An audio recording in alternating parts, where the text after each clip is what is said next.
getting. Until I die. Until I die. Spurs Diehards. Until I die. Until I die. Until I die. Spurs Diehards. Until I die. Until I die. Until I die. Spurs Diehards. Until I die. Adrian, can you see it?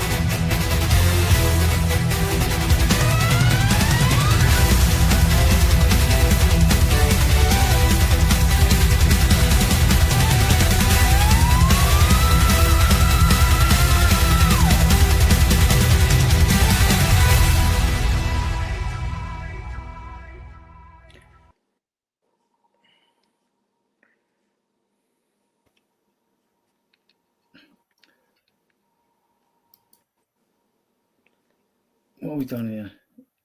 Is it me? It Well, might just, be me. you can play with the buttons. It doesn't matter. Yeah, I'm Right. trying to see I'll two explain people with the on the buttons. screen. Hello and welcome to the regular Sunday edition of Spurs Diehards TTID. I see you've already got 5 of you in the viewing us and 6 comments up, which we'll go through. We will discuss the shambles that was our home game against Crystal Palace, but it won't take much time to go through it all. I've got my fellow admin Ian with me now. Ian, how are you? Oh, I'm awful. The game today, didn't we? No, I mean it's good. I caught up with you, with Kev, with Kev's daughter, son-in-law, his son-in-law's dad, my mates Jem and Paul, and Tony from Dorset Spurs. But in between all of that joy was the football, and it was awful. Well done, you got that picture right. Yeah, utterly awful. I mean, I wonder, maybe we'll get a good audience in tonight, maybe not, because I'm sick to death, to be honest, of these Sundays. If we go through the comments, which you can do this if you like. Go. Right, evening all I've gone. Evening, gents, from Graham. Big up, Graham. Big up to all of you actually bother to come on tonight, because no one's bored. Everybody's more interested in the cup final than all this, but we have regular shows. I tend to do them, even if I have to do them on my own. I think of something, even if they're short. Right. Hi, Graham for us. Hi, Adrian Ian. Nita, another good friend of the show. Hi, Nita. Hi, chat. Yet again with Pants. I didn't watch the match, but the radio told me all I needed to know. Yeah. Probably better off listening on the radio than actually watching. Me and him were actually there. As we all seem to be hosting defeats at the moment. Drew's the only one who's been hosting wins. Yeah. Nita, Graham, say hello to you, Nita. Nita again. Also, okay. And we've got 20 viewers already. So most of them are on XCOM. Yeah. Are we on X? Yeah, if you go on XCOM on my link, have a look, because we'll see how many we get on X as well. Yeah. Okay. It's not right. It was a shambles. We'll quickly go through the game because it won't take long, because we didn't really play much of a part in it, to be honest. Yeah. But the team, I mean, when I saw the team, I thought, that's not bad. What did you think when you saw it, Ian? Nothing wrong with it. Yeah. Probably not exactly what I'd have picked, but look, we're all bloody managers. We all think we know more than the boss himself. I think good to see Kinski play. I think the back four was much of what we expected, although I don't think Porro was expected to play. I think there was a view Gray would have been the right back. Maybe like to have seen more start, but if he felt Bentancur could do 45 minutes for him, maybe Kulusevski's still a tad rusty. You wanted to give him some minutes. I'd maybe like to see Rishi leading the line up front, see how he did, telling on a bit. You're not going to say that, oh my God, that was a terrible lineup. No, definitely not. It maybe some people might want to comment, but it demonstrates we haven't got the strength in depth that we think we've got, and that's a separate subject, and that is a separate question. Yeah.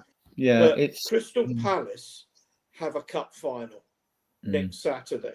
In other words, in 6 days. We don't have our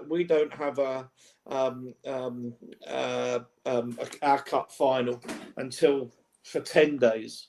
So their players had more to worry about in terms of fitness, in terms of injuries, etc., than we did. Yet they played a strong side that beat us, beat us all ends up, were by some distance the better side.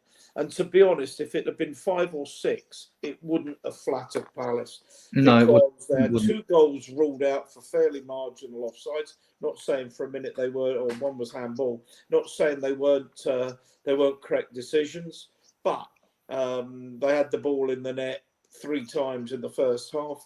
They hit the woodwork at least 2 or 3 times. Kinski made 2 or 3 good saves. I mean, and you look at what we did. I mean, we were absolutely well rolled over. You made a good point about being surprised about Porro, because I picked up on that as well. For hang about, Gray's not there, right? And I thought, is there an issue with you, Doggy? I hope not, or maybe because he did have a very good game against Boudou, right? So, or is this just a rest issue? I mean, we know there was too many changes. We know the reason behind the changes is the fact we got Villa Friday and then we've got the final Man United. So, but there was there was just the Porro thing. I just thought, he's played more minutes, I think, than any other player this season, but he seems to have the stamina to do it. Right?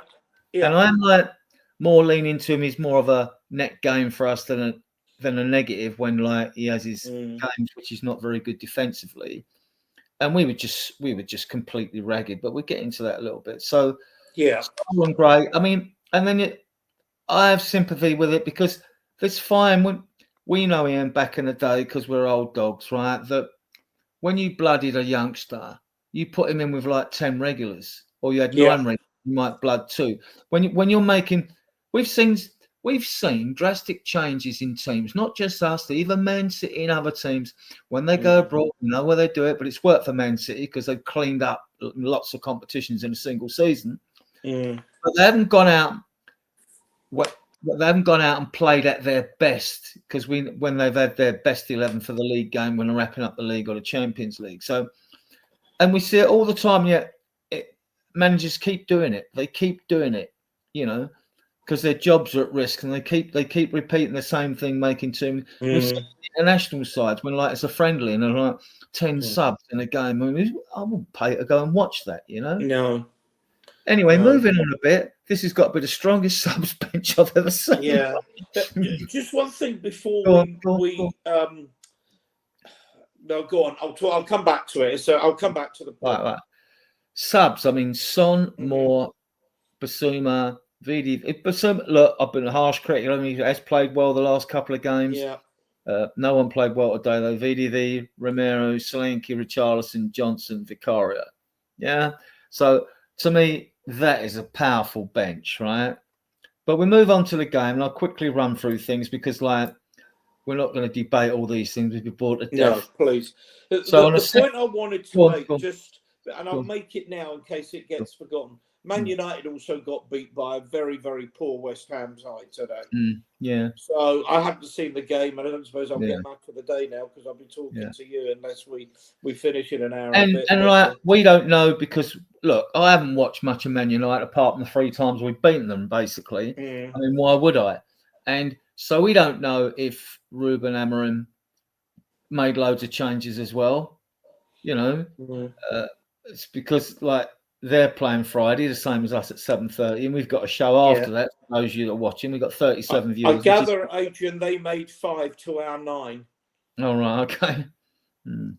Okay, I've not done that much homework on the game. Fair enough. Right, just on to the game. Right, for what it's worth, 2nd minute, Gueye turns Porro's cross behind corner, which was headed clear. On the 4th minute, Muniz, who was a pain all throughout the game to us, dangerous cross, Kinski gathered. 10 minutes, Vardilis decided to go for offside in the build-up. From where I was sitting, right parallel with the goal line that runs along the front of the south stand in the east stand, me up higher, I didn't see nothing wrong with it. It's just, but then I'm wearing glasses at the game. I didn't see nothing wrong with it. Adrian, the offside was on the halfway line. Yeah, I know. That's what the guy called it 2 seats away from me. Went, I thought it was offside. I went, I said, I didn't see it, So They got a disallowed goal there. Good move, but disallowed. 13 minutes, Kulisevsky drived in the area, but Lacroix blocks his effort. I mean, we only had one shot on target. 15 minutes, Nunes was a pain throughout the game. Don't know this player, but he looked good today. Close range strike, and Kinski did that sort of low stop. I think that was one with his arm and his body. I think that was there was. I don't know if you got the one where he nearly threw it into his own net or spilled it into his own net, but anyway. 16 minutes, Kulisevsky requires treatment. Poscu said in his press conference afterwards that Kulisevsky had a knock on his knee. He should be fine for the EL Cup final. That tells you he's definitely not playing against Villa. He's not going to risk him, and I don't blame him. So he tried to walk it off and run it off, but it didn't happen. So it was a knock. Because can I say something on that? Go on. For me, it was sheer stupidity to even consider risking him. I mean, talk about injuries that we've had, and Postecoglou, it's the training, it's this and it's that, and I don't know the truth or otherwise of it. But what I will say is it looked quite a nasty knock. For those of us, I was at the game, Adrian was at the game, and you saw him clearly struggling, on the halfway line before he came back on. To me, it was a piece of absolute nonsense to even contemplate keeping him on. Nonsense. Yeah, and when players go down, because there's a lot of players time waste and fake it. I'm always looking at them. But he was lying prostrate, and I thought, at first, but didn't see no pain. And then he sat up. I thought if he sat up, he's okay. And then he stood up and he kept walking the light and pressing his heel into the ground on his knee and all that. No pain on his face at all. I said, looks like he's took just a bang on the knee. Obviously, come on, tried to sort of like run it off and thought, I'm getting a little bit here. Best not. And then come off. But it didn't look serious. It's not like when someone comes off and you can tell that they're suffering. There's none of that there. Like, it's just not, he just might feel pain on it. So anyway, he's got a week and a bit, isn't it, to get over it now. So that was the Kulisevsky going off and more come on. And actually, I was pleased to see him. The South Downs cheered him when he come on, one of their own. Like, let me put something back to you. Why didn't he put more in the 10 and just do a straight swap? We talked about this, I think, the previous shows, didn't we? So I would give him a go because even if you play poorly at the 10, you're not in a position where you're really making a mistake that's going to prove disastrous for your team. I mean, you could lose the ball and they could run it through you up the field and score, but that's unlikely, most times. So I would have put him as a 10. We can talk about it. He came on the far post and missed one, and he did make a good jinking run when he went past two players in the second half on the right hand side. Sure. I mean, I love. I mean, you know me, and I love this player. I watched him play every game last season in the under-21s. But as we run a show now, don't get the opportunity. So right. And then in the 24th minute, as a cross, that man Manos comes up again, heads it straight at Kinski, which was okay. So 25th minute, Palace deep corner. Sarr, that's Himalaya Sarr. It's not our Sarr, right? Mateta shoots. Kinski saves from close range. Good save by Kinski. He's the only one to come out of this game with any credit as far as I'm looks like he's got his confidence back. 28 minutes, Mateta drives forward, right-footed shot, hits the top of the crossbar before we come in the game. That's one of those that could go anywhere, but it was, it was a scare. Benta steps across Sarr, yellow card. That's Ismail Sarr. Almost the obligatory yellow card for Bentancur. Yeah. Daniel's made a comment. We'll come back to it, Dan. You may get your questions in, guys, as well, because it won't take long to go through this. And we want your questions. We want to engage with the chat. So if you've got any questions, once I've gone through the game, we'll come back and we'll take all your questions. Right. 45 minute as a curling effort deflects off Danso, and that just flicked narrowly wide of the post. I'm at the side, so I can't see how wide it is. If you're further away down the halfway line, you'd see how wide it goes. Although I did post the video everywhere. 40-foot disallowed goal, corner. Lacroix heads the ball off Guay's arm into the net. again, where I was sitting, I thought there was nothing wrong with this, but obviously it touched it, and everyone cheered because they're all looking around. You know, when you're hoping VR's coming into the thing. Yeah. And we thought, oh, and I said to the guy next to me, if we ride this out to half time, I said, they've had so much of this game. I said, we might get something out of this. That's me being dumb. Football always makes a fool of you, though, doesn't it? No matter what, it always makes a fool of you. Yeah. Because what happened then? 45 minute, 0-1. The man who's been a pest all that, Munez again. I don't know this kid, but like he was powering down as a fullback down crosses to Eze, who scores from close range. That was so. I mean, it was so easy in this goal, wasn't it? Oh, I mean, but I tell you one thing: can we talk about Eze? Because I thought, Jesus, wasn't he good? I mean, people in the chat, particularly those of you watching on telly.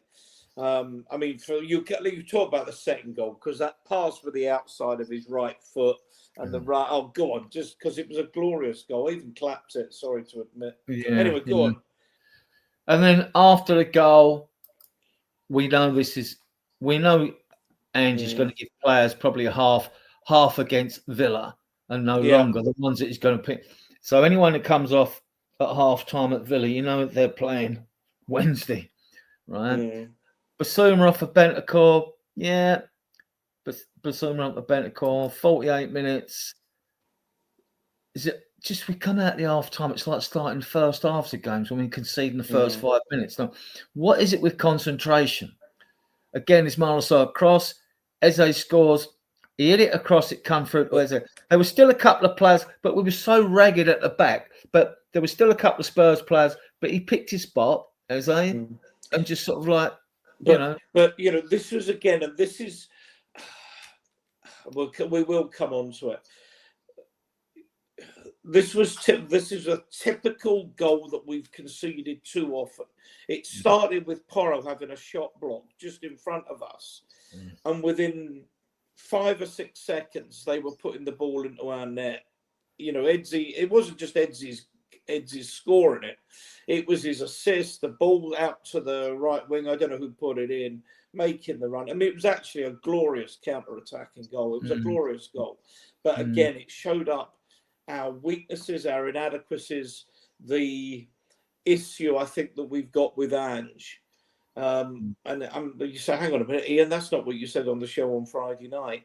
But there just comes a point where, once again, Ange's tactical failure and inability to learn, adapt and apply in the Premier League has come back to haunt us. There's a couple of things on the chat. I mean, Daniel's saying we're the first team to lose 20 games in a season. And we'll probably lose 21, maybe even 22. We've got 43 viewing us. We'll talk about promoting the channel once we get through the game. So on the 58th minute, Son for Porro. Son looked fresh when he came on, though. He didn't look as if he carrying any problems, any niggles, and he did do a couple of good things and runs and And he actually, when he was passing the ball, passing it better than others because we can string 2 passes together. It's just one of them games. Everyone was awful apart from Kingsky. So 90 plus 3, Kingsky denies Nketiah, curling effort down low. So he was the only one. Now we got your part in game management. I mean, all right, we get why you picked the team, Ange, but, I mean, a bit more experience than it would have helped. We lack cohesion, we lack fluidity, we look disjointed. There was no shape to our play. We couldn't win any second ball. We did challenge and we huffed and puffed, headers and all that. And every ball come and seem to bounce. And when your luck's down, all those like 50-50s that you think, well, at least the ball get the bounce. Everything, the rub of the green definitely went there. They were better than us. No two ways about it. Deserved to win thoroughly. But they were way better than us. Blaine's nailed it. Blaine's nailed it in the chat. Evening, guys. Can't comprehend how we play such a solid system one day, but look like misfits 4 days later. Second string or not, they all train the same way. Still haven't changed. Ange out after season. I mean, the reality is, Blaine, and this is what's really annoyed me because I was on Friday night and thinking, you know what? the game against Frankfurt, the 2 games against Bodo, he really showed some tactical variety and some flexibility and adaptability that made me think maybe, just maybe, the message has got through to him. Those games produced the best performances and best results of the season. But once again, I think you're 1,000,000% right. He did it, those performances, by having 2 holding players and giving the defence the cover that it needed. And not only that, then it freed the fullbacks up to get forward and create real problems. All of those games. Exactly right. We see it. We see it exactly like the same crap in midfield that we were played through by. And one thing I tell you what, I think it helps being at the game. Palace are a very big side physically, and they apply themselves physically. You're not up to a physical challenge from them; they will take you out, and that's what they did. I mean, you made some good points there, because I noticed against West Ham, against Brentford away, against Frankfurt away, and against Bodo away, you had like the Italians do it. They have that block of 4. You've got your 2 centre backs and your 2 holding midfielders in front of them. Solid block. The problem is when you make so many changes, is like it takes time for it to gel when you keep changing the midfield.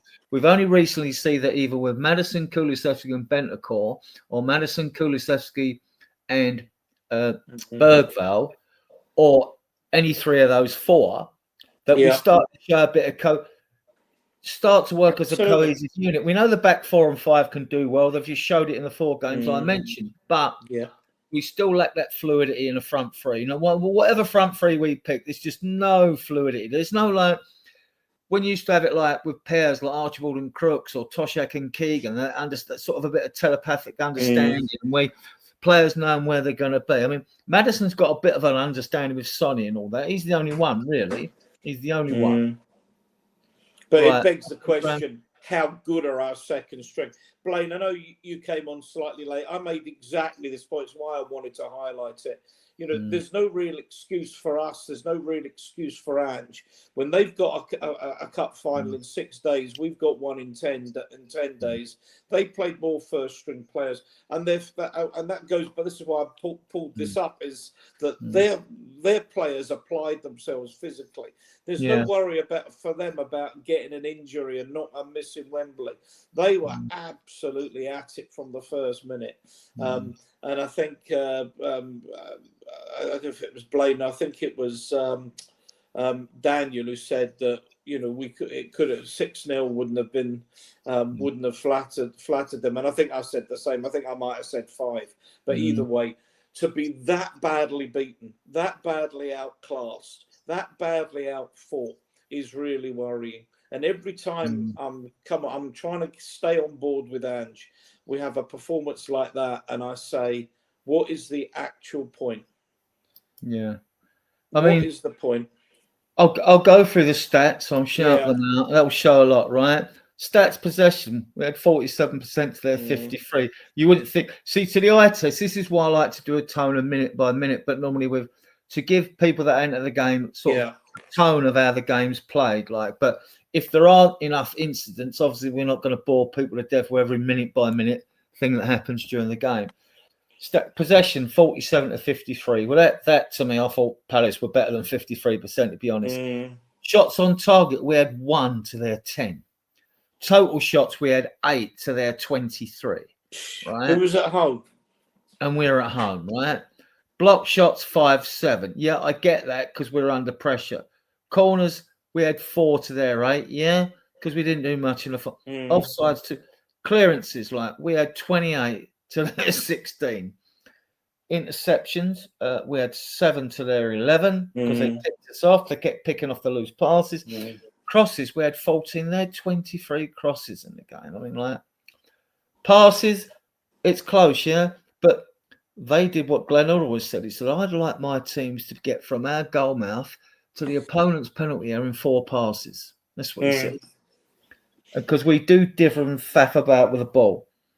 Accuracy of the passing, 77 82, fouls 12-10. I mean, when you read into the stats, and I bring them up, and I'm not a big stats person. I'm old school. I go eye test. A lot of times when I see the stats, a lot of times I'm always saying to myself, well, that isn't really what I saw. But this is what I saw today. This is what I saw. They were better than us. They thoroughly deserved the win. Yeah. Look, needs to put a question in the chat. You know, did you see? I'm going to go Palace, through the chat now. Yeah, needs to. Did you see how Palace played against Villa in the semi-final? Absolutely, absolutely. We'll talk about that because the tactical the Glasner's tactical acumen, his ability to turn that back three into a back five, and just different level. Anyway, Lisa. Anyway, Ian was mentioning this today. Actually, we have you and Nita, and we'd like to get some of you ladies on. We need to get you in our WhatsApp group. You know, whatever, so as we can message you. That's if you want to come on. yeah. And Jess is in the chat as well. Hi, Jess and Paul. Hi, Jess. Yeah, Jess is welcome to come on. I mean, like, Yeah. evening, guys. Not great. Fingers crossed for the 21st match. So, yeah. Well, that's our season in a nutshell, isn't it? I mean, how strange. We're so crap in the league, and yet we've been two domestic FA Cup semi-finals, and then the final of this. To Graham, squad is still. Yeah, and if you're going to bring new players in and say the squad lacks depth, we don't know if some of these players, Graham, to be honest with you, if you were just drip feeding one or two into a game with like 9 regulars, you might build their confidence. I mean, like, you don't throw 6 in and destroy their confidence. It's not that back four hasn't done well before, but the midfield of Saru pushed forward with Bentancur and Archie Gray, you know. And we know they're not players, they're not bad players individually because we've seen them all play well. So this is another issue which Ian alluded to, you know. Yeah. Nita, we'd love to get you on Nita as well. I've decided to be on brain freeze. Yeah, it'd be lovely. Yeah. And I know we ain't dreaming. Yeah. Well, we're still dreaming of a win, but after today's performance, you might have doubts. Adrian and I over a beer before the game, Nita and Lisa in particular, and Jess, you'd be welcome too. We're talking about the fact that we don't have enough women on our shows. So, and we're not misogynists, you know what I mean? No. Yeah. Nita, the crushing will fade once we win. Yes, of course it will, Graham. Of course it will. Yeah. Paul, regular friend of the show. Men, that's our problem. Paul, a regular friend of the show. Good evening, Adrian. Yeah, we survived something. Yeah. And there was some at the ground saying to me, well, I don't give a shit anyway because we're in the final.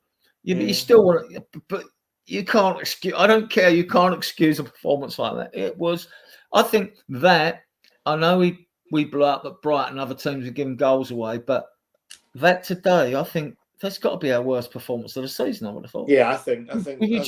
We weren't in it at all. And we're at home. You know, no excuses.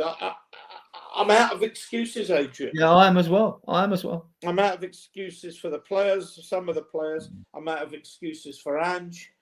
And again, when it was clear in the first 10, 15 minutes that they were running all over us, what tactical change did he make? No, he knows he's virtually gone. And if he's gone, he wants to go out with a blaze of glory, maybe some sort of vainglorious way out. He's going, right? And so he's putting all his eggs in a basket. If I was in his position, I'd do the same thing, to be honest. I don't think he'll quit because he'll make them offer him a compensation package, right? But he's got 2 years left of 4, so... No, that's 10 mil. That's 10 mil. He's on 5 million. Yeah. I think, it doesn't matter, but I think they normally write now deals, contracts which have got a fixed payment if you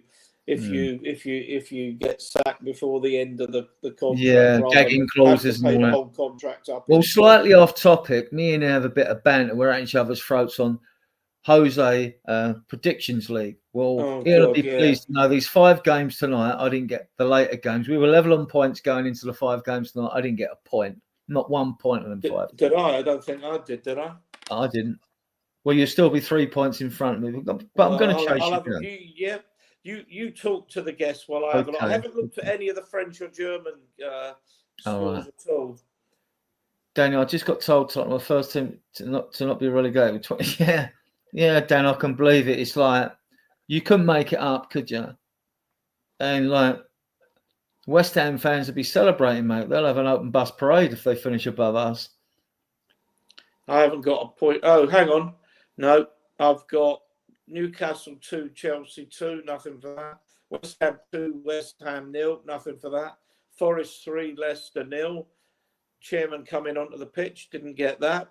Spurs 2, Palace 0, didn't get that. Liverpool 2, Arsenal 0. So I haven't got a point this evening either. Right, you're still 3 points ahead of me then. As is especially what we need and what we want, pay the 70 mil. I don't think it'd be 70 mil now. He's another year, and it all depends on his contract length as well. But like, I wanted him in the summer with Dorgu, but we went to Man United, the left back. Yeah.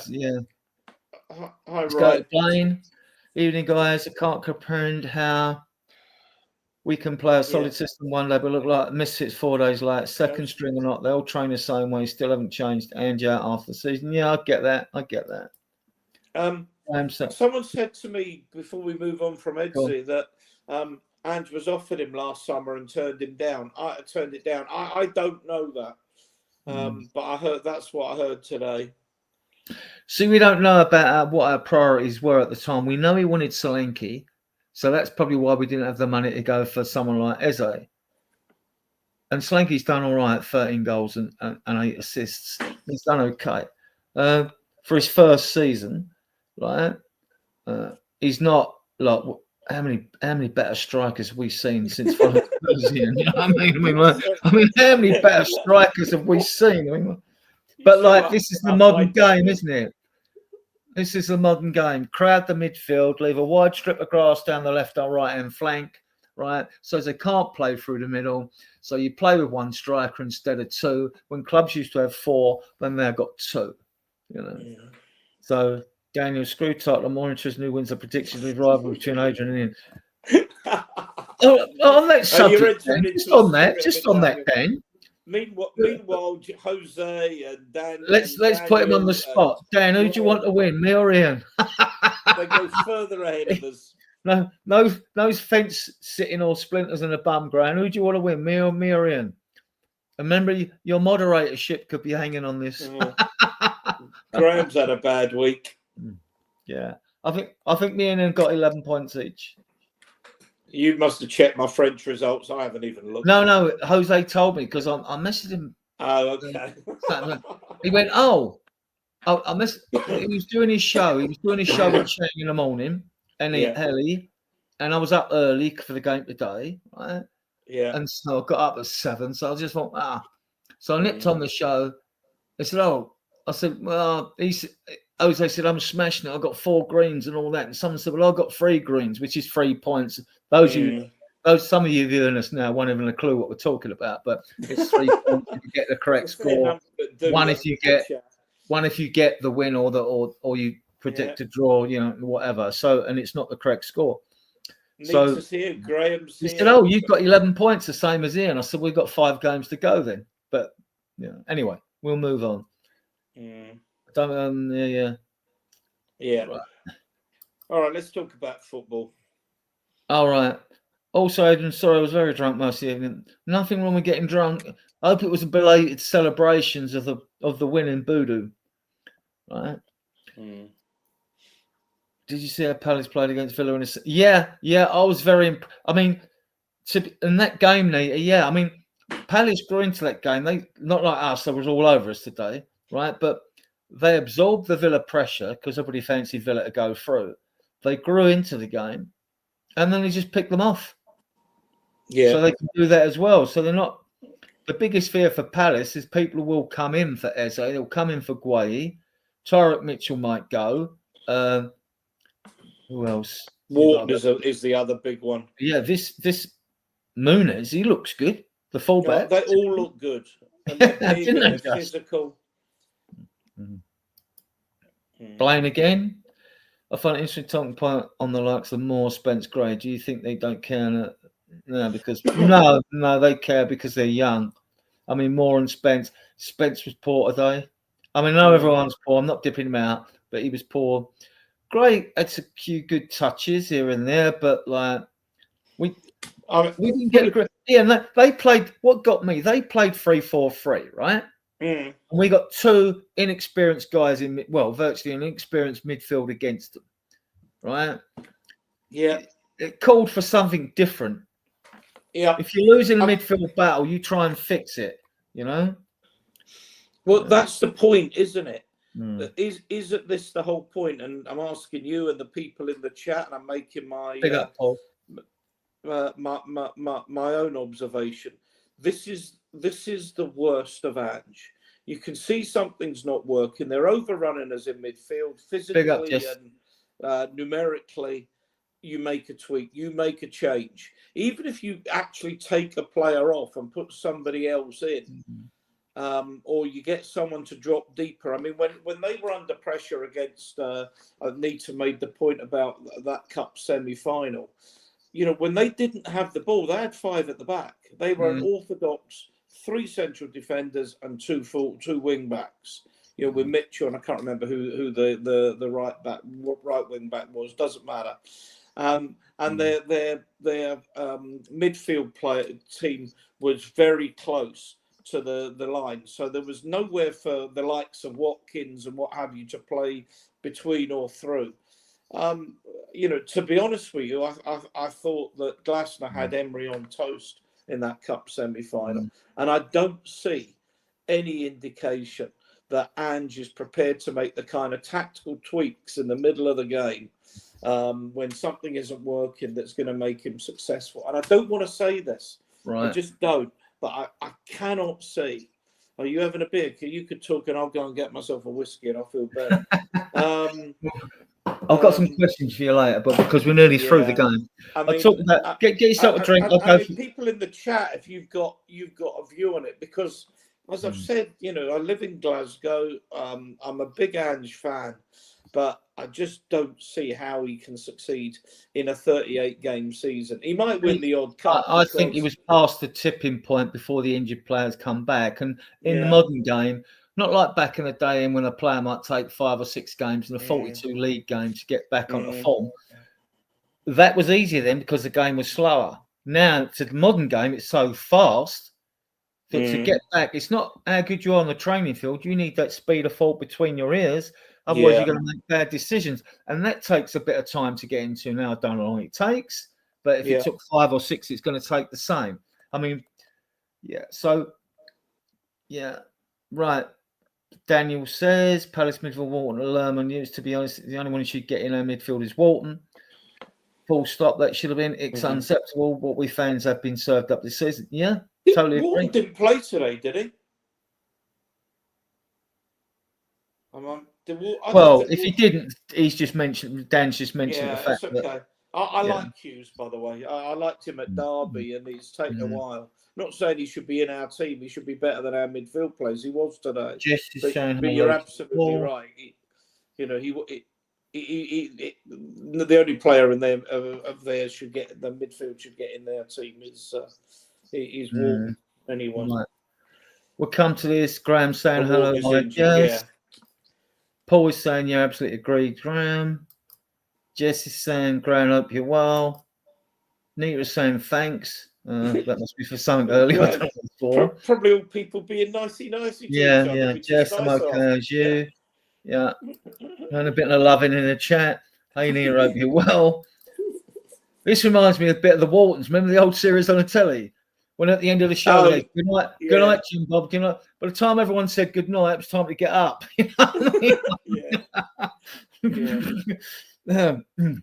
But it's nice. We got... It feels like I saw Sean Butler today. I was just standing chatting with Kev and the others, and good afternoon, Mr. Meth was voice behind me, and it was Sean, and it's actually nice. And of course, I mean, I've met Sean, I think once, maybe twice before, but we know each other and recognise each other from being on air. Yeah. And doing this, and it's really nice. And we are a community, a genuine community. Yeah. Ryan's here, Ryan G, a regular Wolves fan who's a friend of everyone's show that he goes on. Lose or draw, we all still love each other. Yeah. Ryan G had a shocker and predictions as well. Well, we're all in good company there then. You're saying, Jess, I am okay. Thanks. Hope you well can be. Paul, Evening, Ryan. Graham saying, evening, Ryan. Mm. I'm okay, Nick. Thank you. This is getting like the Waltons, really. It is like the Waltons. Yeah. Screw Tottenham. Until who wins this prediction, leave rivalry between Adrian and... Well, it's nip and tuck. Ian's 3 points ahead of me. I mean, actually, that's a pretty good lead with 2 games still to go. Yeah. But you never know. A few greens can spoil that, right? Right. In this country, allowed to say no comment. Yeah. James BB. Hi, James BB. I don't know who you are. Are you Arsenal? I don't know. Are you? You're still welcome in here, mate. Anybody who behaves is welcome in here. We got 65 watching, which is excellent for a Sunday after that. Sunday after a night like a day like that. I'll be over the moon if you got anyone in 9 gram, right? Okay. There must be a lot of virgins watch this show. That's all I can say. Right, I've got some questions for Ian. If you want to get yourself a drink, Ian, or whatever. Yeah, go on. I'll do that. And you can, and your chat, you can join in. Those of you in the chat. What I want to ask you, all in the chat, is a simple question because we're not going to talk about the debacle of the game anymore. How many players do you think we will get rid of? Now, bear that in mind, because like if you're going to come and say like 10, 20 or whatever, right?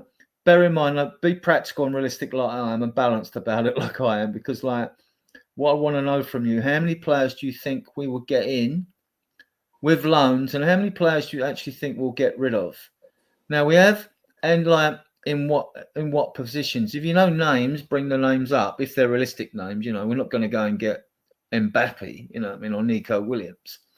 But my thoughts on this are like, we could get more than I think, but if we get loans in as well, and I think like, you know, we could possibly get 3 or 4 in, and the only way we're going to get more than that is if we get loans or loans to buy. And I love a loan to buy deal. I do, because you're trying before you're buying. So I'm going to go out to comments here a second. Oh, good. Yeah, I'm here. Yeah, what's the weather there, man? What's the weather, David Cobber? Down in Oz? Is he in Melbourne? No, he's somewhere else, isn't it? Yeah. Yeah, 6:53 in Oz. Yeah, but different time zones in Oz. Yeah, maybe that's big place. Big place. On the East Coast. Yeah. So, according to Football Finance and University of Kieran Maguire, Spurs own 337 million on transfers, right? Now, I'm going to ask Ian about this as well. My feelings on the money, I'm not worried about the 337 million, because if Romero goes, that's if Real Madrid, Atletico Madrid can afford him. And there aren't many teams out there can afford him, because for big money signings, that transfer market in Europe is still deflated from COVID. They're still recovering. Or them clubs in Europe are always pleading poverty. You want to charge us the earth for players, but like don't want to spend the proper money or value on what players we've got. So, but I still think if we sold Romero, and Levy apparently wants 70 mil, to me he's an 85 million pound player, but the market price is deflated, not getting there. I'd even take 60 at a push. I would take 60 for him. Then you've got someone like Solomon who could go to Leeds for 20. I think he's worth 20 to them, because if Leeds want to buy another winger like that, but then apparently Everton and Marseille are in for him as well. That would be 80. Then you've got Basuma. Now this is interesting because it's a question of, he has played well a couple of games, and I do question it when Spurs fans get an email with the players when they've been bad all season. Suddenly play well for 2 games, all the love returns from him, and everybody wants to keep him because you can do it. But we've got, out of a 25-man squad, when you've got 22, that's 11. That's 2 teams of 11. The 23rd player is the extra goalkeeper. So now you've got 2 extra spots to fill. I would fill them in midfield personally, because that's the engine of most teams. You've got a long, hard season to go through. You definitely have to have one of those players as a midfielder, which means you've got 7. Adrian, I wouldn't be surprised if with Romero the deal didn't involve some sort of swap with Gallagher.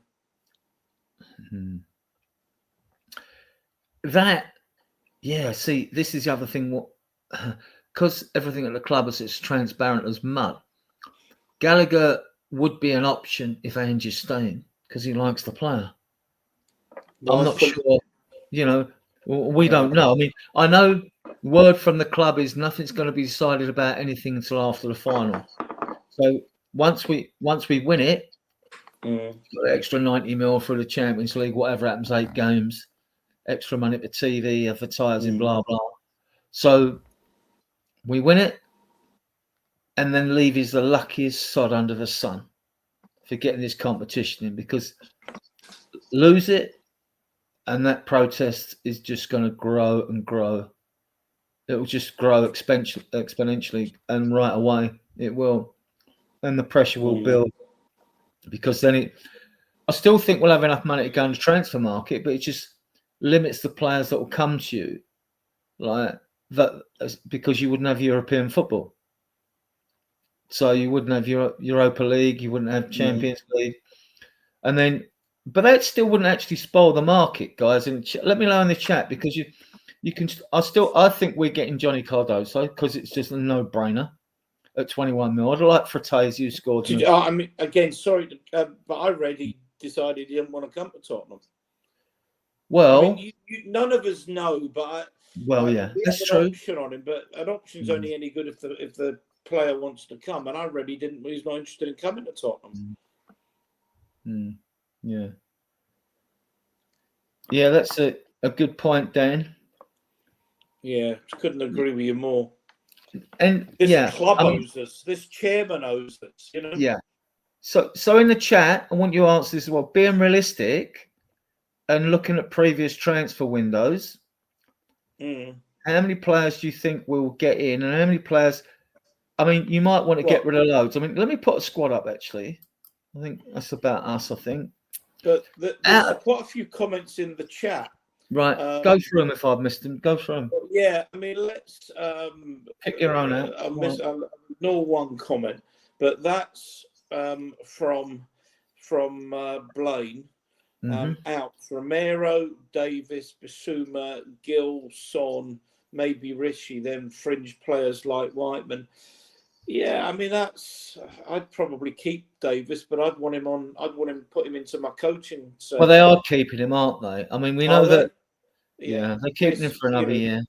Yeah. This doesn't offer much, which is why I think the Gallagher thing. Yeah, Gill, and that's where your Cardozo deal comes in. But then if Cardozo doesn't come to us, we get 35%, or they have to pay us 25 million or something. We know that Whiteman, Werner, and Forster will go. Definitely. I mean, I'm dealing with the outs first. So there we've got from Ronnie out, Davis, Bissar, Tell, Odebear, Johnson, Rishi. I'm not sure about any of that. I'm not sure. I mean, maybe Sarr, Biss, maybe. I don't think Odebears or Tell are going anywhere. No, they're not. I think Johnson, Richarlison maybe, but Biss and Richie out of those for me. I mean, and when you're talking Solomon, you're getting money for them, and if Romero goes, you're going to have what you're going to have about 120 mil. You can do some deals with that money.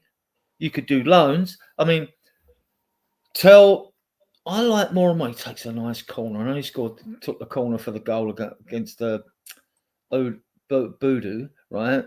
But he did show some aggression today. He was trying to plough a lone furrow. He wasn't really getting, but he's physical for a winger, which is good. He's not one of these lightweight wingers that gets banged off the ball.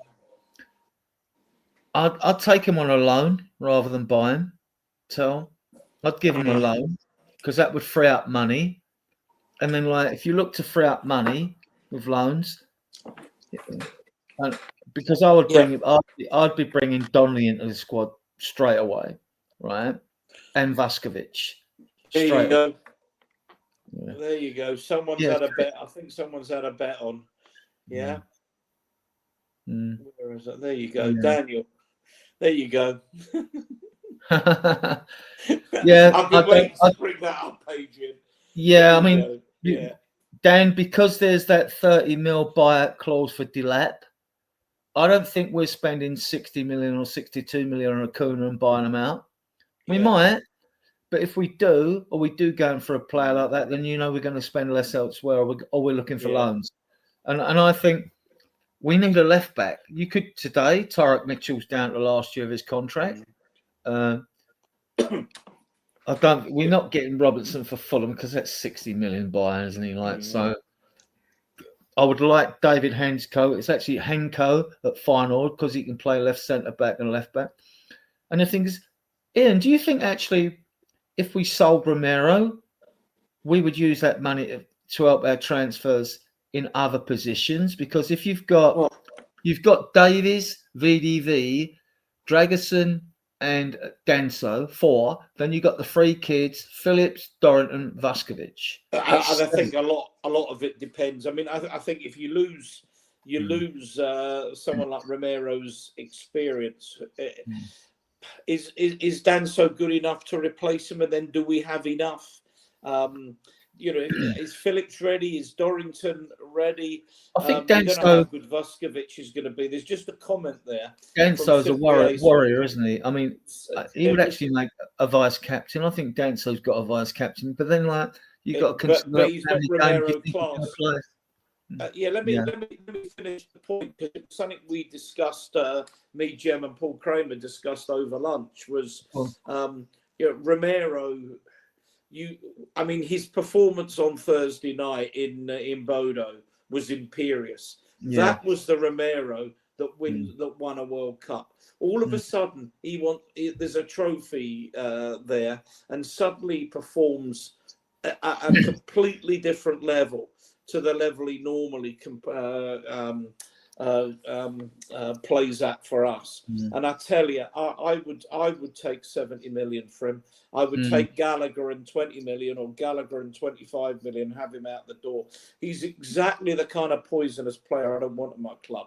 I don't know what. I love him. Yeah, it's all subjective. I love him. Yeah. I think he's our best defender by a light year, and he is. I get why our fan base love VDV, and we shouldn't even be comparing the two, because VDV is still developing as a young player. Yeah. His pace makes him look sexy and all that, and I get that as well. But in all areas, all aspects of the game, if you looked at the stats on the two players, Romero slaughters every one of our defenders. Yeah.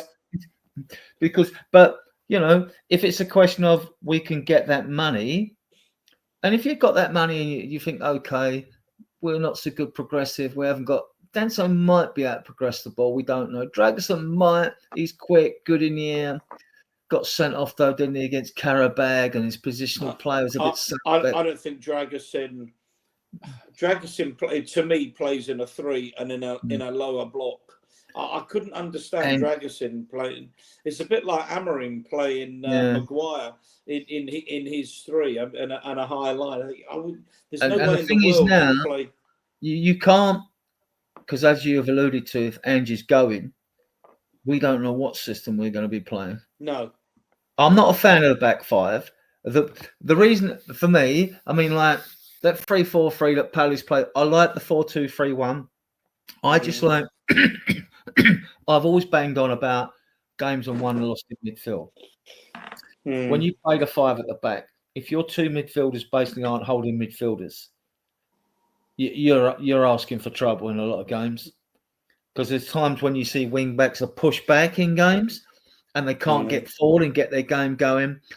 I always like that extra per body in midfield. It's just a preference. I'm not saying that my way is the right way, but I always like the extra body in midfield. But even under Angie's system, and this is again where he doesn't have any flexibility, you could do that, and you could play 3-4-3.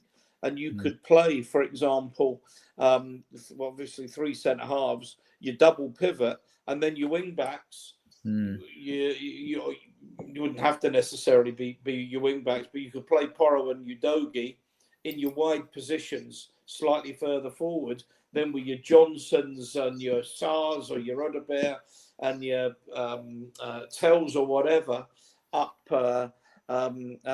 top with a front man, a centre forward, Solanke or another. I think you've got a decent side there, and you've got cover. You're not going to give in the stupid goals that we concede, and we concede them time and time again. Big up Milton. We've got another Oz in here, like with Cobber David Shearer, and we normally got Peter. So there was a question there. You've taken it away. Would you take Kane back, Adrian? Yeah. No substitute for experience. If I don't think he'd come back in a million years. No, I don't think he would. If you could, I mean, look what Lewandowski's doing. Look what the Swedish striker, the vein Swedish striker. Vich. His last name's in Vich. He played into his 30s as well. Can't remember his name. The Swedish striker, guys. The world-class striker.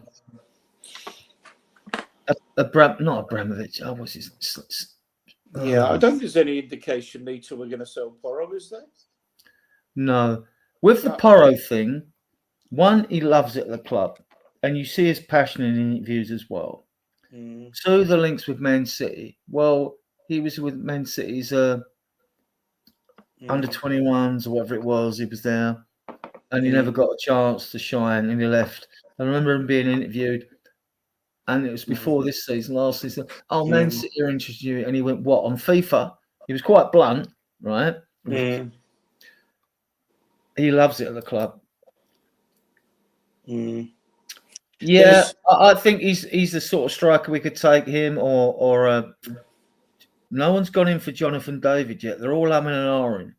Yeah, you wonder. Yeah, what's the issue? I mean, Ronnie, I need to comment on that. We have a load of championship quality players. I think that's a bit harsh, but that's true. Yet we want Romero sold. I don't think it's that. It's that, Ronnie. I think two things. One, Romero, I think, has made it as clear as he can be without coming out and saying expressly that he wants to go. This flirting around Atleti and Real Madrid is there's clearly something in that. The second thing is we don't get the Romero World Cup winner playing for Tottenham very often. We got it last Thursday. I think I used the word imperious, and he'll be fantastic next week. But in run-of-the-mill league games where he's rash and ill-disciplined, and that's not. And a couple of things with two of our players. Basuma's down to 1 year of his contract, so if we don't want him, we sell him. And Romero's down to 2 in the summer. Now, we got lucky with Kane and we got lucky with Eriksen, because we got Eriksen sold for 16 million to Inter in January before his contract was going to run out. That was and Conte was there then. And Kane, we got 86 odd million. But I said at the time, don't sell him. And I was getting pelters. And I said, keep him. One, I'm selfish. I want to see the best players at the club. If he runs down his contract, Natham's. So, but then we got 80 or 90 million for Kane or whatever it was. So, and when you think of the 90 mil, if Kane had been with us this season, we'd probably got Champions League last year. We got 5th. So. But I mean, the problem is that the statistic you came up with, that we owe £372 million. 337, yeah. That's not what we've spent. That's just whatever we've paid. That's what we still owe. Now I don't know what we're due in, but since the stadium's opened, I know this. We've spent 1,027 million on players. Don't laugh. And what have we got for that? A net spend of 700 million. It's 699 million, right? So basically, you got your 100 mil for Kane. You got money for Bergwijn. You got 20 mil each for Skip and Winks. These little amounts, they soon mount up. You know what I mean? So we spent 700 mil. So if you take them stadium up 6 years, 700 mil, 120 mil a season, which has been about our average spend. Although in a few of those seasons we would have been in the Champions League, so that might drop to about 100 mil. But now, even with Richarlison, Basuma, and Romero, whereas before players we wanted to get rid of, no one would buy them. These players have value, even Richarlison, because how many number 9s are out there? Everton need one. Calvert-Lewin's not signed a new contract. They haven't got a number 9. Arsenal, Chelsea, and they're not going to come at Romero. But I mean, there's teams like Brighton who are playing the ex-Arsenal and Man United striker who's in his 30s, and Evan Ferguson can't get a game. But Richie will get a better price than we think, not because he's worth it. It's because there's a shortage.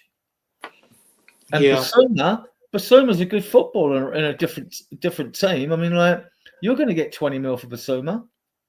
And I still think you'll get 35, 40 for Romero. But I could be wrong on that one. And we said, I'd be lucky you get 25. No, you'll get it. I think you'll get it. Right, so who else we got in the chat? So who's this? I've seen this guy before. Welcome, mate. Mick says, time for a practice. Just need a player, not just signings, develop the young player. Mm. I will come on to the youngsters because I've got a list of them, right? Because I follow them. Right. Mm. But how many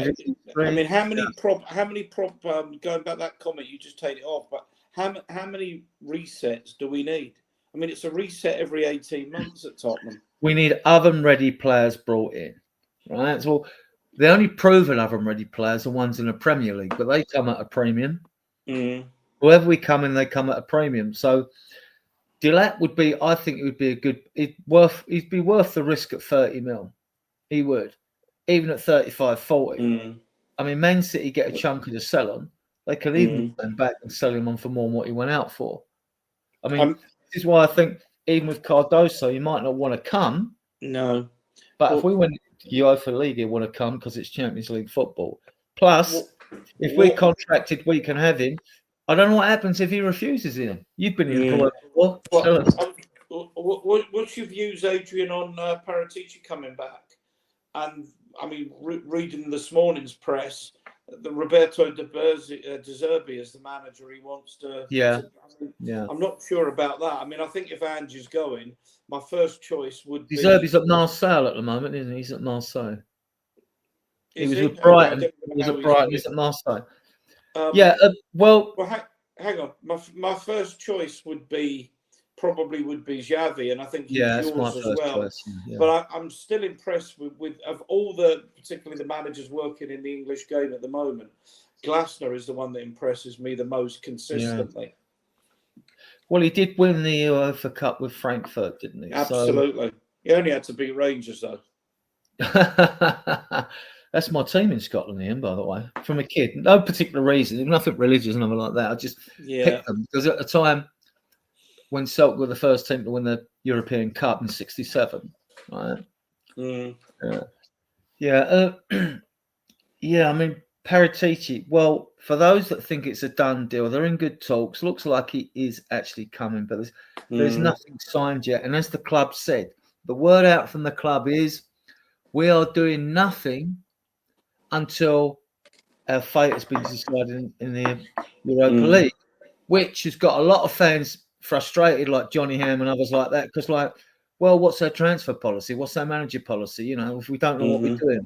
And I agree with that, actually. I mean, but we can only express our discontent. We can't.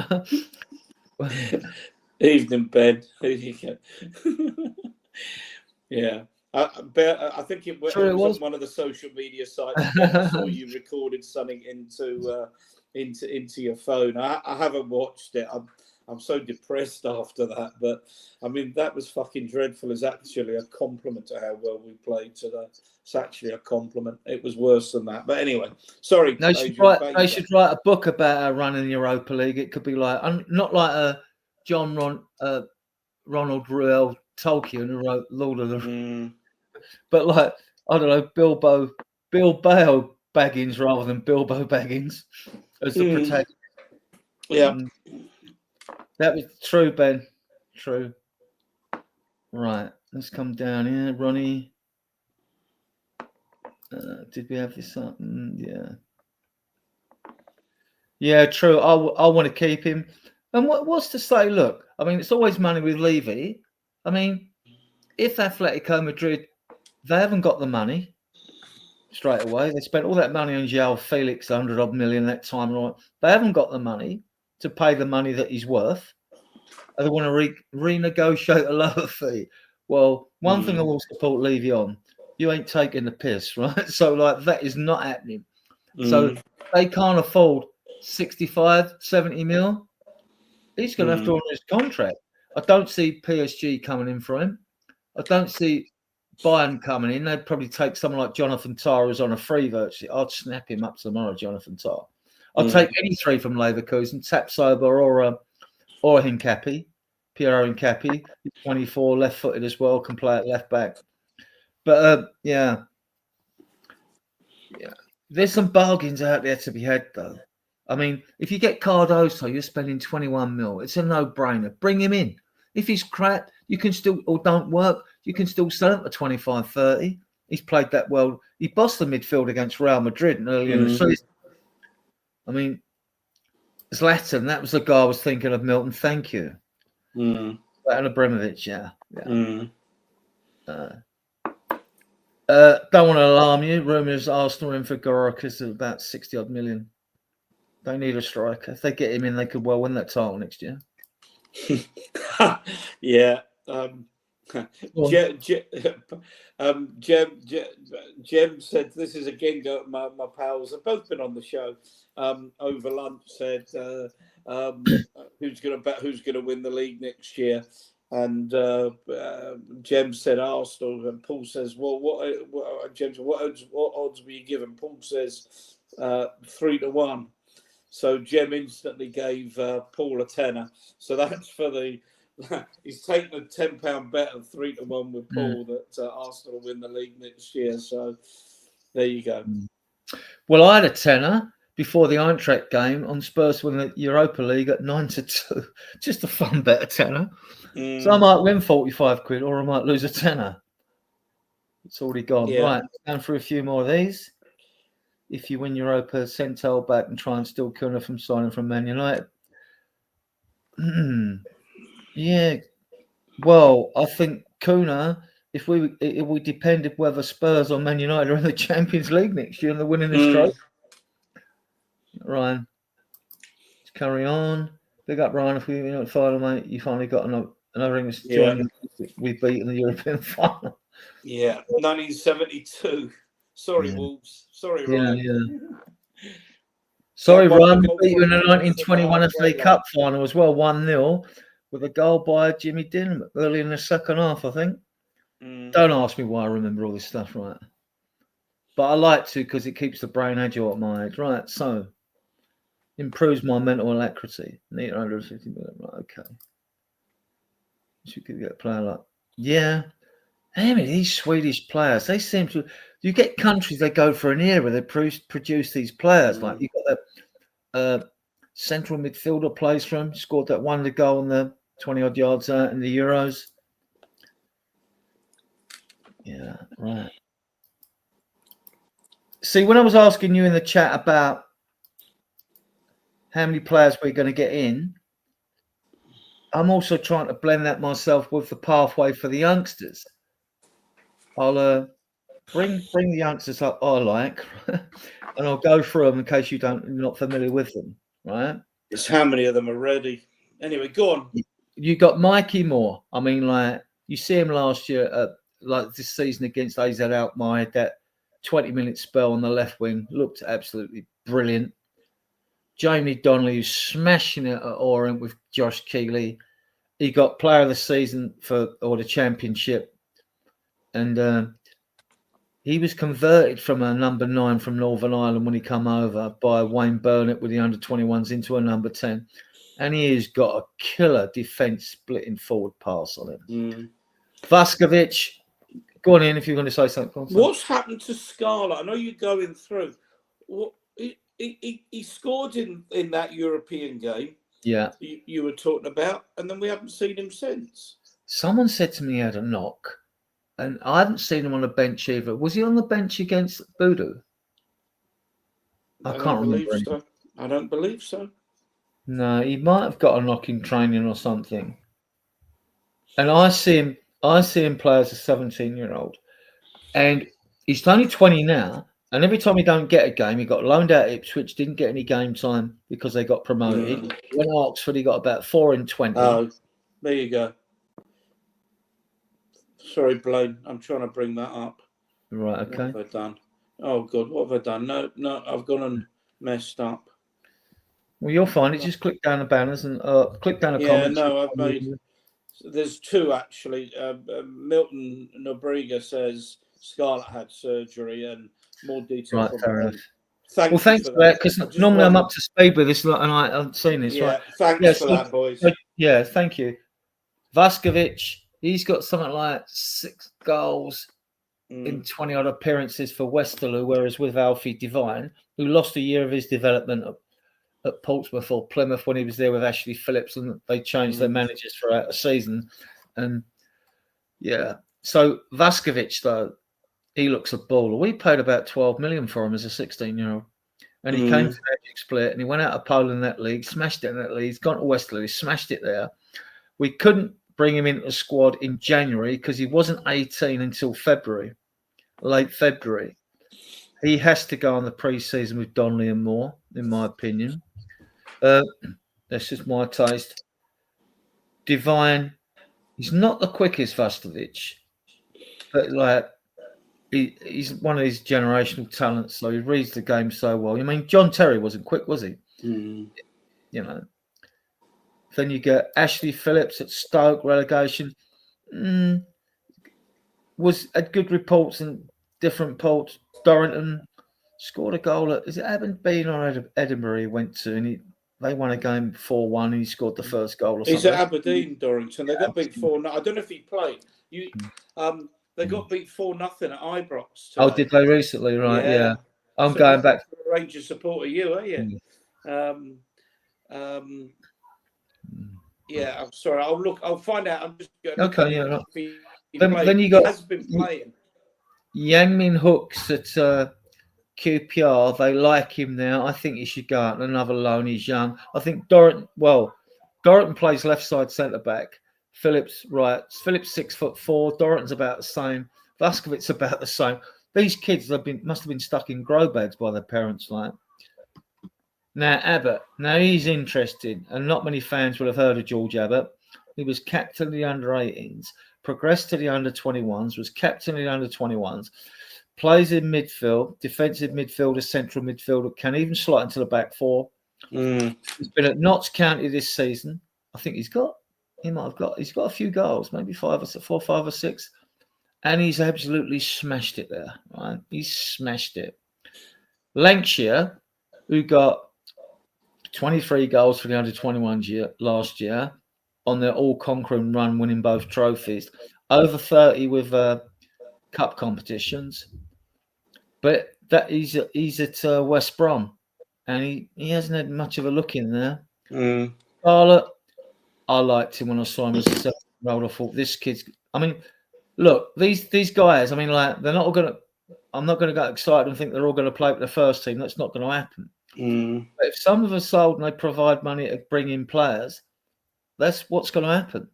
Scarlett, he's a striker. He scored against Elfsborg when a J scored and Mikey Moore scored, didn't he? Right, and he also scored that goal when we played Shakhtar Donetsk, Kane's last game. Kane scored, and he scored the 5th goal, the turn, the swivel in the box. Ajayi scored against Elfsborg, the winger come attacking midfielder. Josh Keeley smashed it at Orient. He had 14 clean sheets, which is fantastic. The last time, right? I think we're going to sell him or loan him again.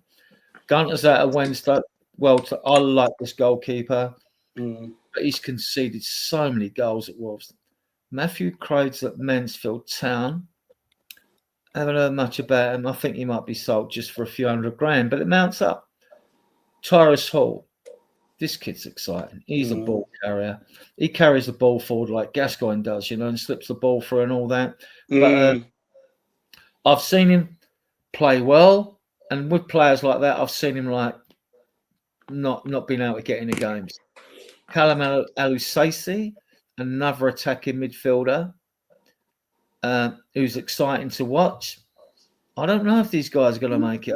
I think Donnelly or Vaskovic definitely will. And Williams Barnett, this kid, he plays as a 10 for the under-18s. He just looks exceptional. But like, it's too young to really talk about. But he just looks that good to me. And there's another kid actually in the under-18s I've watched a couple of times recently. Thompson, I think his name's left winger. He just wants to take on everyone, and he looks really good. But we'll see if he gets. Let me come in two things. Go on. most important thing is I've done this again. My thing is, there you go. Sorry. Jose's in the chat. Words fail me. It's after 10 p.m. Is it? I need to go to my bed. And I've kept it clean. Enjoy your week, people. It's going to be a long one for some.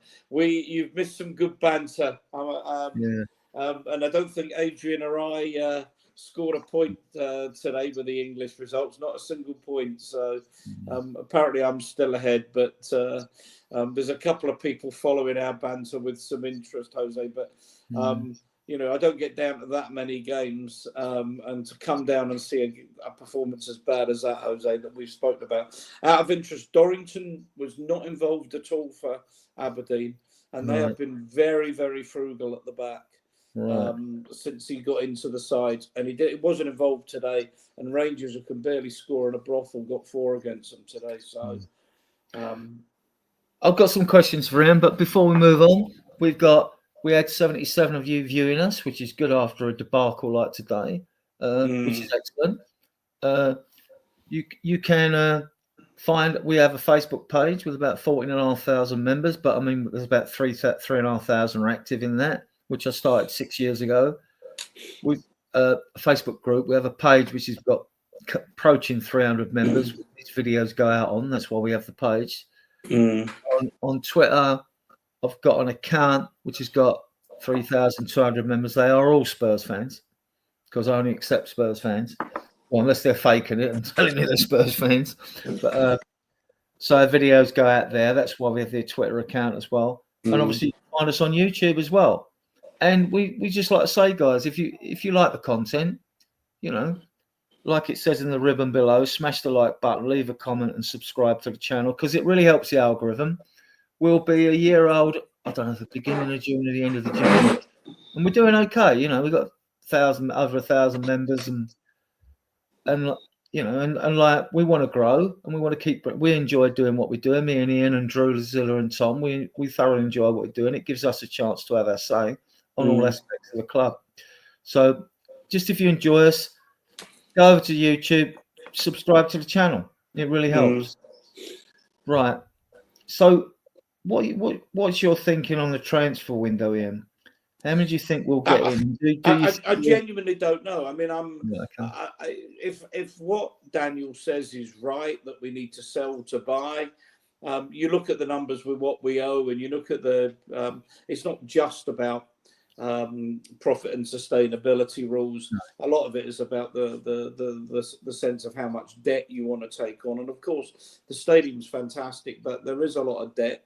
We have bought a lot of players, maybe a lot of inadequate players, but a lot's going to depend on, one, how many of those young players are actually going to make it and are going to be first team players, and how many are going to be moved on. The second thing is, or the third thing on that, is who the manager is and who he wants, who he doesn't want. I don't see Ange being here past the end of next week or the week after, to be honest. Certainly don't see him being within the club come the 1st of June. Yeah, we don't know what conversations, and nothing's signed yet with Paratici. And the rumours was that Langer would stay. The rumours I had was that Paratici would come in as technical director, that Scott Munn would go because Vinay Venkatesham will come in as a new CEO, the guy that was at Arsenal. But Ange would then go and take on a role for youth talent. Langer. Lange, yeah. Well, yeah, Lange, yeah. Anyway. That was another rumour that he would deal with youth players, whereas like Paratici, he's more with the experienced players, isn't he? So yeah. In that case, we won't get a choice in the matter. We'd have to live with it. But I mean, like on these, like I see more Donnelly Vuskovic to me, definitely go on the they have to go on the pre-season tour.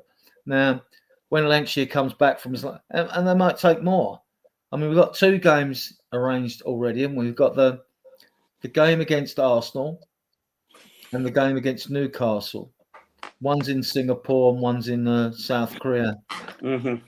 So we're going there to please the sponsors and fill the coffers. So a lot of these others, they'll be loaned out again, I think. They'll be loaned out again. So my take on the transfers is I think we'll definitely get 3 players in. Everybody keeps going on me about a right winger. I get that. But unless we get rid of some of their wingers, because I think we've got about 7. And if you talk about players that can play in that position for us, you've got Sonny, Mikey Moore on the left. You've got Tell can play on the left. You've got Odegaard on the right with Johnson. Who am I missing? Oh, we don't know what's happening with Solomon. That'd be 6. The boy at QPR as well. And Yang Min Hook, that's 7. Yeah. That's 7 wingers, right? So, all right, with the young ones, you could probably discount them, say, like, yeah, they're going on loans. Min Hook can go out on loan again, back to QPR even, right? If he's settled there.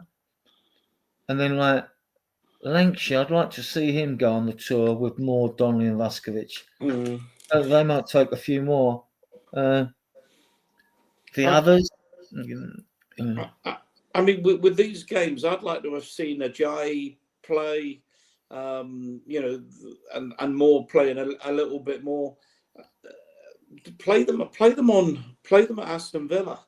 I mean, I don't know. I know there's a danger that you get a big fine for playing an inadequate side when Villa or whoever it is have got European football, Champions League to fight for. But you've got to do what's right for Tottenham. That's a good point you raised, though, because Andrew's got to consider, not when we're picking 11 for Villa, who does he want to give, right, a half to, so as they just keep their edge and don't get rusty by not playing games. When Udogie didn't play today, do you give him at least a half against Villa?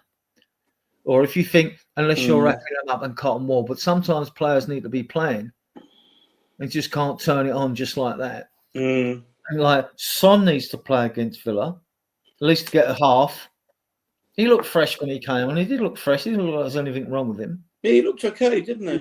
He was closing down. So like you don't do that when you're not up to it. So it's a question of like, let me roll up to the squad list. Where are we? That's the squad list. We won't be going much longer, guys. We'll probably take about another 8 minutes. Yeah, what time's match of the day? And I wouldn't mind watching match of the day tonight if it gets me out of school.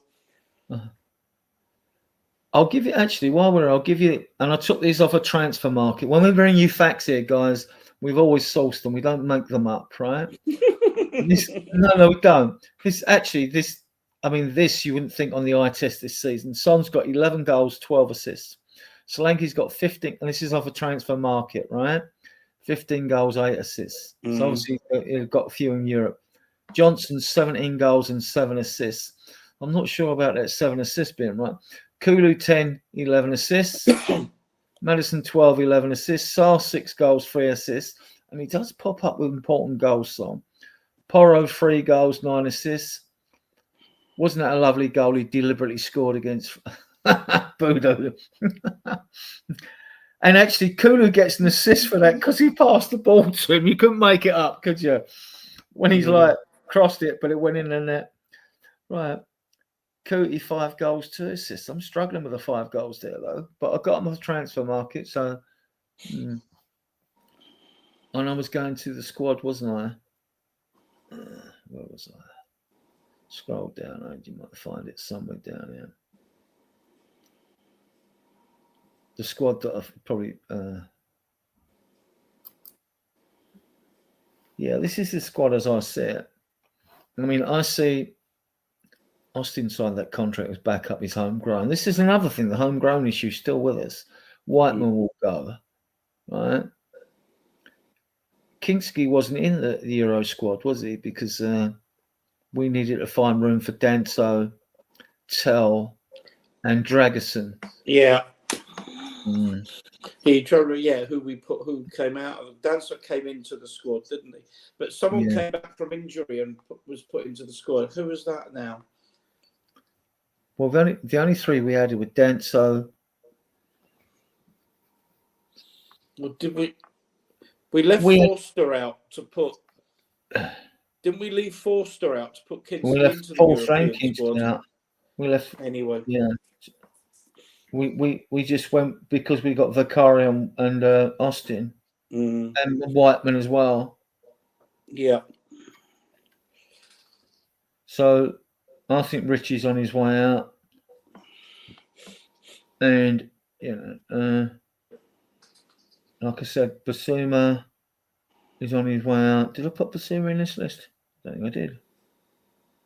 No, You've he's not got Biss in it, have you? Yeah. I think Richarlison and Basuma are going, and we'll get some money for them, which we need, And if Romero goes, if you don't want to sign that contract with 2 years left on his contract, don't let him run him down and sell him. But only if you get the right money for him. If not, I've got nothing against players staying to the end of the contract. I mean, that's what you buy them for originally. Throw on 5 years, you buy them to keep them for 5 years, and if they go, they go. You should take in the fact that you may not sell them on. We've got 74 of you now. This is our fixtures left, guys. Friday we get. I was just actually going to say, are you doing a show on Friday? Well, Drew does the show, so it will be directly after the game. The kickoff is 7:30. Oh, well, the game will be over by 9:30. I will rush up the banners for him quickly and go and one football up and get the stats up for him and do all that. Yeah. So there'll be a show Friday for that. They need the points for Europe. They're going strong. I think they're lying 6th or 7th in the league, aren't they? Someone tell us. And they're very close to the places. Yeah, I'm just wondering what I'll do on Sunday because is there any point? You'll have done the post-Villa show on Friday and you'll be doing the pre-Europa final on the Tuesday. Or you could do the preview on the Sunday and I could scrap the Tuesday show. I think I'd rather do a Man United. I'll be travelling towards Bilbao on the Tuesday. I mean, if it were me, I don't want to talk myself out of doing a show. I'd love to do the preview show, but we'll do it on a Sunday. You'll be the night before the game. Yeah. No, we'll talk about it, Adrian. It's probably. I mean, the finals are Wednesday, isn't it? So the finals are Wednesday the 21st, and we normally do shows on a Tuesday. Yeah. But if you're going out there, we could do the show on a Sunday. It doesn't matter. Okay, well we'll sort that. We'll sort that out. We'll sort that out. But anyway, look, it's and then we got the last matches for us is Brighton at home. Well, then there's nothing on this game. Now he can play the kids, but the point is, we've just seen it. What happens when you've got too many youngsters? You've got too many youngsters. Yeah, I mean, David's come in relatively late, and we've dealt with a lot of this, but. I mean, it could well be 22 defeats. Certainly, it's likely to be 21. Allowing 23 shots on our own goal. Yeah, I mean, I think we've had this discussion. He's gone, David. He's gone, mate. I mean, there was only. Go on, Ian. No, I was going to say. There's only three options, right? There's only three scenarios, right? We win Europa, and Ange sticks his fingers up in the club. But goes to a club a little bit of constructive dismissal, pay me off and I'll go, right? Or Ange wins Europe and says to the club, look, I'd like to stay and have a crack at the Champions League. Or whether he wins or loses Europe, the club have already made up their mind, but they're waiting for the result. They're going to say, no, you're going anyway. And Paratici, I've heard that Paratici didn't want him. Johnny Ham went on about it and all that stuff. So, and then he just doesn't stay and he's gone. So, yeah, we got. I think you should. Yeah, it was a shambles today. Yeah, I haven't got anything more, Ian. We've been going 1 hour 28. Yeah, I'm done. I'm going to go watch a bit of match of the day. I'm knackered as well. Been running around like a blue arse fly. So right, I'm going to pump everybody. I'll pump the channel. Thank Ian for coming on late. As you can see below, if you like the content, please smash the like button, leave a comment, and subscribe to the channel. Especially subscribe to the channel because it really helps the algorithm. Like I say, you can find us on other forms of social media if you like it. I don't blame you if you don't. We have got a large Facebook group, Spurs Diehards TTID Space Youth Army. We have got a Spurs Facebook page, and like I say, you can find me on Twitter on Adrian _Schroker, and we've got 3,200 on there, and they are all Spurs basically. And we get a lot of these 70 views there now, watching the videos on there now. So you can find us there. I want to thank Ian for coming. I want to thank all of you for your comments in the chat. I want to thank all those viewers that are viewing us elsewhere on XCOM or wherever. And yeah, and a big up, and a very big up actually for those who actually bother to watch us on playback, because that, you know, you've got more patience than I have, to be honest, for those of you that watch us on playback. Yeah. It's hard enough keeping up with the live shows. Well, we're too busy to go and watch other videos on plays, but trying to get you good, interesting content, and we don't want to like bore you to death with waffle. So with that, thank you, Ian. Thank you all again in the chat. Thank all of you viewing us, and thank all of you watching us on playback. David, I'm going to have to go. I've got some other stuff I need to do. That is a subject to bring up again. That's an interesting subject, because I think so much of the club's finances, I suspect, was based upon getting an NFL franchise, and it hasn't come about. So I'll certainly make a note of that, and I'll bring that up again. Big up, Ryan. Okay, and thanks again, Ryan. And yeah, we're gonna go now. I think are we playing out now? And guys, let us know what you think of the, because this is we play this at the beginning and the end, right? I made this one. Some as well. Ian can make his own. Drew can make his own, and Tom can make their own when they do their own shows and host their own shows. It's only a minute anyway, so whether you like a piece of music or not, you've only got to suffer it for a minute, right? So I'm going to play you out that, and 69 of you still viewing us. Thanks again, and play you out, and we'll see you possibly Tuesday, but definitely Friday. We'll see what's going on. Okay. Take care, all. Thank you. Until